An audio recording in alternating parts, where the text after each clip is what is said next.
श्रीमद् भगवत गीता अध्याय नंबर 16 के श्लोक नंबर 23-24 में निर्णय दे दिया कि शास्त्र विधि को त्याग कर जो मनमाना आचरण करते हैं उनकी न तो गति होती है, गति मीन मोक्ष, और न उनको कोई सुख होता है और न ही कोई सिद्धि प्राप्त होती है, अर्थात व्यर्थ, यूजलेस। फिर गीता जी अध्याय नंबर 16 के श्लोक 24 में कहा है कि इससे तेरे लिए अर्जुन कर्तव्य और अकर्तव्य की व्यवस्था में है, कौन से कर्म करण योग्य हैं, कौन सी क्रियाएं ना करनी चाहिए, उनका निर्णय सदग्रंथ ही प्रमाण है, नथिंग एल्स। सदग्रंथ कौन कौन से हैं? पुण्यात्माओं, पवित्र 5 वेद।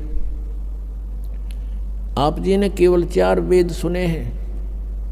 ऋग्वेद, यजुर्वेद, सामवेद और अथर्ववेद। एक 5वां वेद है जो इन 4 वेदों की माँ है, उसको सूक्ष्म वेद बोलते हैं, सूक्ष्म वेद संत भाषा में, और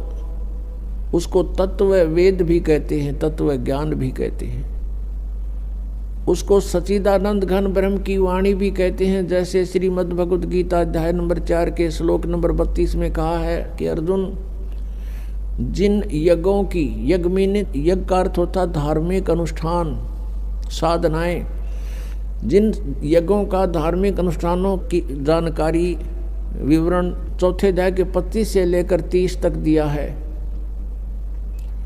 इनमें कोई तो देवताओं की पूजा करते हैं और कोई केवल योग अभ्यास करते हैं, आसन करते हैं, और कोई प्राणायाम, जैसे श्वास बाहर जाता है उस पर ध्यान रखे, अंदर जाता है उस पर ध्यान रखे, बस कोई जाप नहीं करना। इसको पान अपान की क्रिया बोलते हैं। और कुछ प्राणायाम करके अपना श्वास सूक्ष्म करके ध्यान लगाने का चेष्टा करते हैं, कुछ स्वाध्याय करते हैं, कुछ तीक्ष्ण